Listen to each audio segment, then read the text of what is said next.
नमस्कार, Haribhoomi news bulletin में आपका एक बार फिर स्वागत है। आज की वीडियो में हम बात करेंगे लगातार 7 बार विधायक बनने का रिकॉर्ड बनाने वाले पूर्व मंत्री अनिल विज की। हरियाणा के गब्बर कहलाने वाले विज साहब को इस बार डिप्टी सीएम बनाया जा सकता है।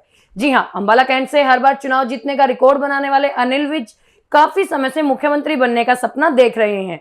विधानसभा चुनाव के बीच उन्होंने मुख्यमंत्री बनने का दावा भी ठोका था और कहा था कि वे पार्टी के सबसे सीनियर नेता हैं, इसलिए सीएम पद उनकी भी दावेदारी बनती है। आपको बता दें कि विज साहब खरी खरी सुनाने वाले नेता हैं।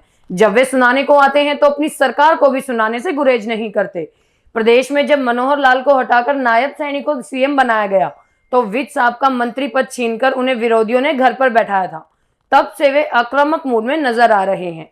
विरोधियों को उम्मीद थी कि इस बार विज साहब इस बार एमएलए नहीं बन पाएंगे और चित्रा सरवारा उन्हें हरा देंगी, लेकिन विज साहब एक बार फिर एमएलए बन गए। भाजपा जानती है कि पार्टी के सबसे सीनियर नेता को इस बार घर बैठाना मुश्किल है, इसलिए अनिल विज को डिप्टी सीएम बनाने की चर्चाएं शुरू हो गई हैं। 7वीं बार एमएलए बनते ही विज साहब ने एक बार फिर सीएम बनने का राग अलापना शुरू कर दिया है।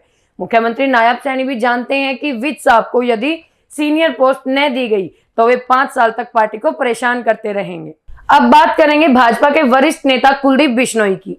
आदमपुर विधानसभा में अपने बेटे भव्य बिश्नोई की करारी हार के बाद कुलदीप बिश्नोई फूट फूट कर रोने लगे। उनके रोने का वीडियो तेजी से वायरल हो रहा है, जिसमें देखा जा सकता है कि वे अपने समर्थकों के बीच रो रहे हैं।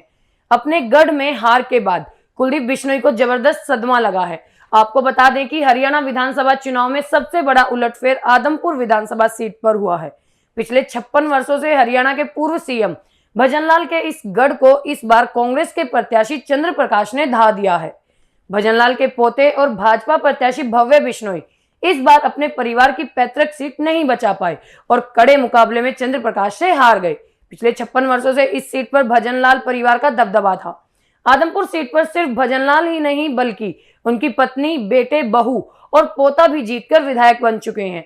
कांग्रेस के प्रत्याशी और पूर्व आईएएस अधिकारी चंद्र प्रकाश ने एक झटके में भजनलाल के मजबूत किले को ढा दिया। भजनलाल के पोते भव्य बिश्नोई ने पिछला चुनाव आदमपुर से जीतकर आदमपुर से अपनी राजनीति पारी की शुरुआत की थी, लेकिन हरियाणा में भाजपा के शानदार प्रदर्शन के बावजूद वे जीत नहीं पाए। भव्य के हारने का सबसे बड़ा झटका उनके पिता कुलदीप बिश्नोई को लगा है। और अब बात करते हैं गोहाना की जलेबी की। इस बार हरियाणा विधानसभा चुनाव में सबसे ज्यादा चर्चा गोहाना की जलेबी की हुई। जी हाँ, सोनीपत में चुनाव प्रचार के दौरान राहुल गांधी ने गोहाना की जलेबी का जिक्र किया था, जिसके बाद सोशल मीडिया पर जलेबी ट्रेंड होने लगी।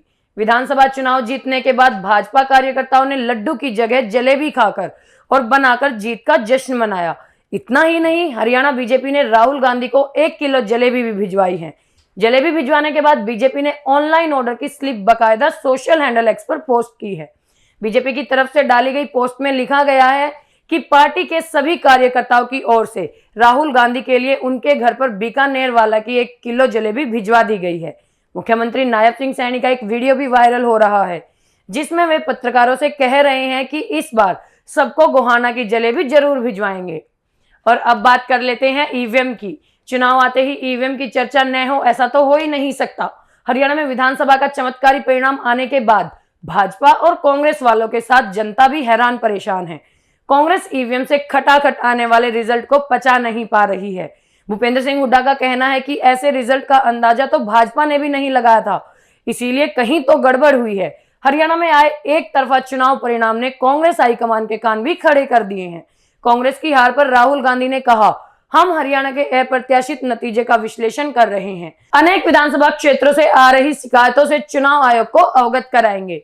खबर आ रही है कि आज शाम 6 बजे कांग्रेस के सीनियर नेता केसी वेणुगोपाल, अशोक गहलोत, भूपेंद्र सिंह हुड्डा, प्रताप सिंह बाजवा, डॉक्टर अभिषेक मनु सिंघवी और जयराम रमेश चुनाव आयोग से मिलने जाएंगे।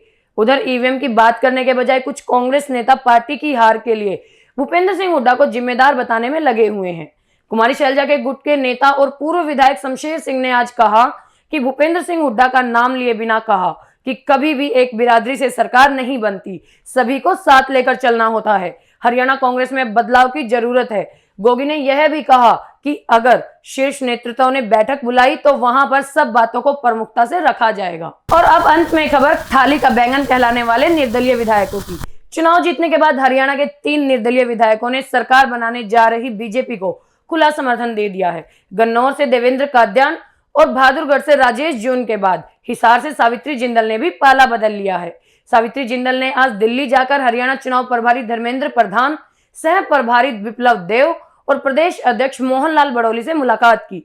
आपको बता दें कि सावित्री को भाजपा ने टिकट नहीं दी थी, जिससे नाराज होकर वे निर्दलीय चुनाव मैदान में उतरी थी। चुनाव जीतते ही उन्होंने भाजपा का दामन थाम लिया। हरियाणा की ऐसी ही मुख्य खबरों से जुड़े रहने के लिए हमारे चैनल पर बने रहिए। वीडियो अगर पसंद आया हो तो उसे लाइक करें, शेयर करें, सब्सक्राइब करें। खबर को अगर विस्तार से जानना है तो हरी भूमि अखबार पढ़ें।